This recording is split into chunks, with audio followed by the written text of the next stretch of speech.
Great Aunt Pat reads Charlotte's Web, Chapter 14, Dr. Dorian. The next day was Saturday. Fern stood at the kitchen sink drying the breakfast dishes as her mother washed them. Mrs. Arable worked silently. She hoped Fern would go out and play with other children instead of heading to the Zuckerman's barn to sit and watch animals. "Charlotte is the best storyteller I've ever heard," said Fern, poking her dish towel into a cereal bowl. "Fern," said her mother sternly, "you must not invent things. You know spiders don't tell stories. Spiders can't talk." "Charlotte can," replied Fern. "She doesn't talk very loud, but she talks." "Well, what kind of stories did she tell?" asked Mrs. Arable. "Well," said Fern, "she told us about a cousin of hers who caught a fish in her web. Don't you think that's fascinating?" "Fern, dear, how could a fish get caught in a spider's web?"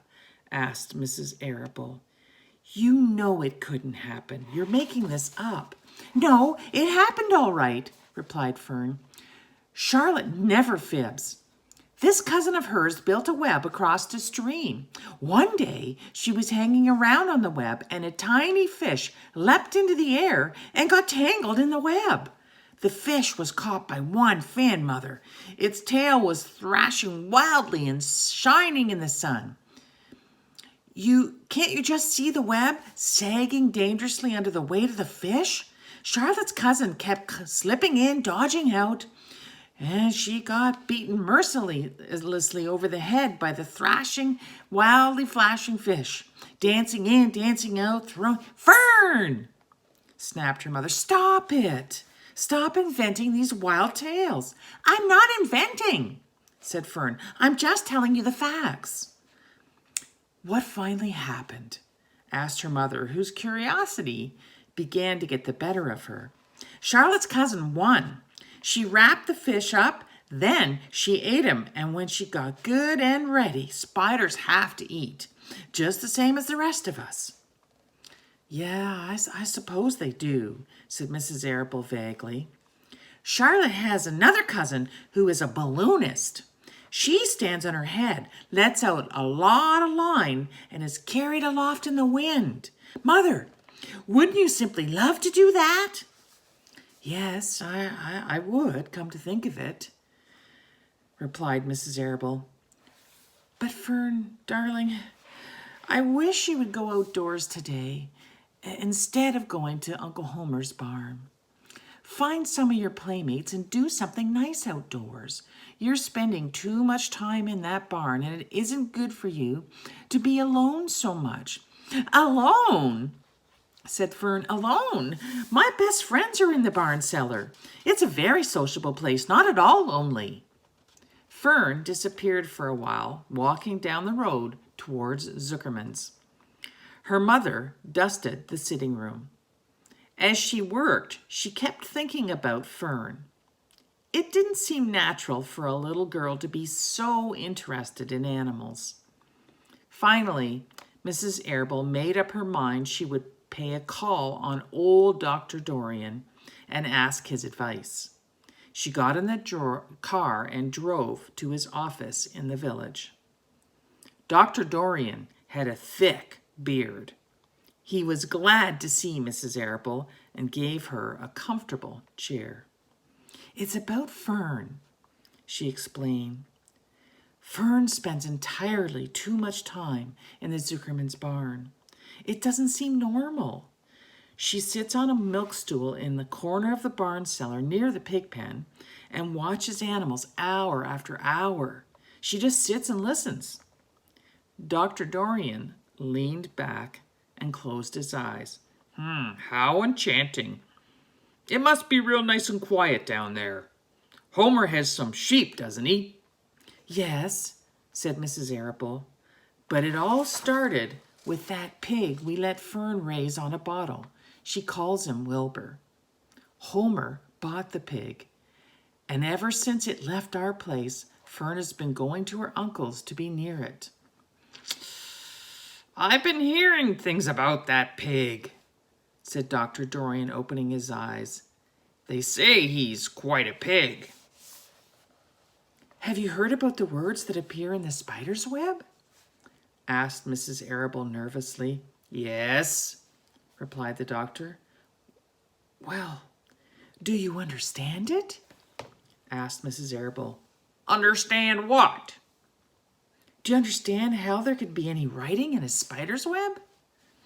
"Oh, no," said Dr. Dorian. "I don't understand it. But, for that matter, I don't understand how a spider learned to spin a web in the first place. When the words appeared, everyone said they were a miracle. But nobody pointed out that the web itself is a miracle." "What's miraculous about a spider's web?" asked Mrs. Arable. "I don't see why you say a web is a miracle. It's just a web." "Ever try to spin one?" asked Dr. Dorian.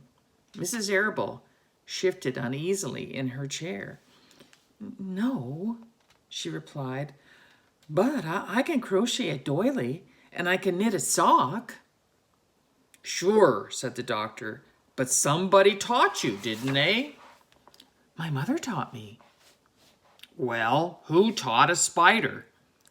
A young spider knows how to spin a web without any instructions from anybody. Don't you regard that as a miracle?" "I suppose I do," said Mrs. Arable. "I never looked at it that way before. Still, I don't understand how those words got into the web. I don't understand it, and I don't like what I can't understand." "None of us do," said Dr. Dorian, sighing. "I'm a doctor. Doctors are supposed to understand everything, but I don't understand everything, and I don't intend to let it worry me." Mrs. Arable fidgeted. "Fern says the animals talk to each other, Dr. Dorian. Do you believe animals talk?" "I've never heard one say anything," he replied, "but that proves nothing. It's quite possible that an animal has spoken civilly to me and I didn't catch the remark because I wasn't paying attention. Children pay better attention than grown-ups. If Fern says that the animals in Zuckerman's barn talk, I'm quite ready to believe her. Perhaps if people talked less, animals would talk more. People are incessant talkers. I can give you my word on that." "Well, I feel better about Fern," said Mrs. Arable. "You don't think I need to worry about her?" "Does she look well?" asked the doctor. "Oh, yes." "Appetite good?" "Oh, yes, she's always hungry." "Sleep well at night?" "Oh, yes." "Then don't worry," said the doctor. "Do you think she'll ever start thinking about something besides pigs and sheep and geese and spiders?" "How old is Fern?" "She's 8. "Well," said Dr. Dorian, "I think she will always love animals, but I doubt that she spends her entire life in Zuckerman's barn cellar. How about boys? Does she know any boys?" "She knows Harry Fussy," said Mrs. Arable brightly. Dr. Dorian closed his eyes again and then went into deep thought. "Harry Fussy," he mumbled. Remarkable. Well, I don't think you'll have anything to worry about. Let Fern associate with her friends in the barn if she wants to. I would say offhand that spiders and pigs are fully as interesting as Harry Fussy. Yet I predict that the day will come when even Harry will drop some chance remark that catches Fern's attention. It's amazing how children change from year to year. How's Avery?" he asked, opening his eyes wide. "Oh, Avery," chuckled Mrs. Arable. "Avery is always fine. Of course, he gets into poison ivy and gets stung by wasps and bees and brings frogs and snakes home and breaks everything he lays his hands on. He's fine." "Good," said the doctor. Mrs. Arable said goodbye and thanked Dr. Dorian very much for his advice. She felt greatly relieved.